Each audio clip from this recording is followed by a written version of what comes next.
أعوذ بالله من الشيطان الرجيم. بسم الله الرحمن الرحيم. الحمد لله وكفى والسلام على عباده الذين اصطفى. سیدنا عثمان رضی اللہ تعالی عنہ اللہ کے رسول صلی اللہ تعالی علیہ وسلم کے ارشاد نقل کرتے ہیں کہ آپ نے فرمایا کہ من مات وهو يعلم انہ لا الہ الا اللہ دخل الجنہ، کہ جس شخص کو اس حال میں موت آئی کہ وہ جانتا ہو کہ اللہ کے سوا کوئی عبادت کے لائق نہیں، تو یہ شخص بھی جنت میں داخل ہوگا۔ اس حدیث شریف کو امام مسلم رحمہ اللہ نے اپنی صحیح مسلم میں نقل کیا۔ ایمان اللہ کی رضا اور اللہ پر اعتماد کا نام ہے، لہذا اہل سنت والجماعت ان کا عقیدہ یہ ہے کہ جو شخص اللہ کو اپنا رب مانے اعتقادی طور پر اور ایمان کی حالت میں اس کا انتقال ہو، تو وہ اللہ کے ہاں اس کا ایمان معتبر، بشرطے کہ ایمان کے منافی اس کی زبان سے یا عمل سے کوئی عمل ایسا نہ نکلا ہو کہ ایمان کے خلاف ہو، تو یہ شخص اپنے اعمال اگر برے ہوں، گناہ گار ہے، تو اس کی بنیاد پر جنت میں داخل ہوگا۔ تو گناہوں سے محفوظ رہا تو جنت میں جائیں گے فوراً، اور اگرچہ دیگر جو مراتب ہیں، منازل ہیں، ان کو طے کرنا ہے، پوری صراط کو طے کرنا ہے وغیرہ۔ اور جو شخص گناہ گار تھا اور بغیر توبہ کے مر گیا، تو وہ اللہ کی مشیت کے حوالے ہے کہ اللہ چاہیں فیغفر لمن یشاء ویعذب من یشاء،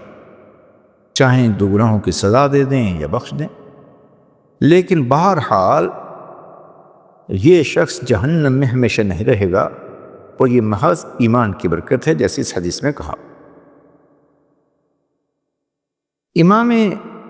قاضی عیاض رحمہ اللہ نے نقل کیا کہ جو مسلمان گناہ گار ہو تو اہل سنت والجماعت کا اعتقاد ہے کہ وہ مومن ہے، گناہوں کی وجہ سے وہ دائرہ اسلام سے، دائرہ ایمان سے خارج نہیں ہوگا، تو گناہوں کی سزا بھگتے گا، لیکن دوزخ سے نکال کر ایک دن جنت میں داخل کر دیا جائے گا۔ ان کے مقابلے میں مرجئہ ہیں، وہ اعمال صالحہ کا انکار کرتے ہیں، ان کی اہمیت کا ارجاء اعمال صالحہ کو پس پوچھ ڈالتے ہیں۔ وہ کہتے ہیں لا تضرہ المعصیۃ مع الایمان،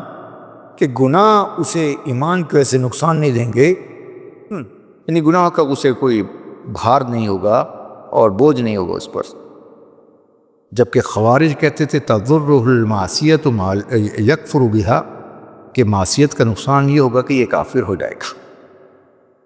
گناہ کا یہ نقصان ہوگا کہ تضرہ المعصیۃ یکفر بہا، کہ اس کی وجہ سے وہ کافر ہو جائے گا۔ جبکہ معتزلہ یہ کہتے تھے کہ منزلۃ بین المنزلتین، کہ گناہ کبیرہ کا ارتکاب کرنے والا نہ تو مومن رہا نہ کافر، تو فاسق ہو گیا، تو وہ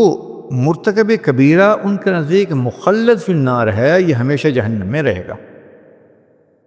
تو ان حدیث سے جو حدیث ہم نے بیان کی، ان سے دیگر تمام لوگوں کے اعتقاد کی اور فکر کی نفی ہوتی ہے کہ ایمان کی وجہ سے جنت میں تو جائے گا، بشرطے کہ اعمال ایسے نہ ہوں جو اس کو جنت میں جانے سے روک رہے ہیں۔ اگر اول واخلہ میں اور اگر اعمال نے روک لیا تو پھر اپنے اعمال کی سزا بھگت کر تو جنت میں جائے گا۔ اللہ ہم سب کو ایمان کے ساتھ دنیا سے لے جائے، اور جو اعمال گناہ کے ہو جاتے ہیں، غلطیاں انسان ہونے کے ناطے سے ہو جاتی ہیں، ان پر اللہ ہمیں توبہ اور استغفار کی توفیق نصیب فرمائے۔ کہ التائب من الذنب کمن لا ذنب لہ، حضور نے فرمایا گناہوں سے توبہ کرنے والا ایسا ہے جیسے اس کے ذمہ کو گناہ ہے ہی نہیں۔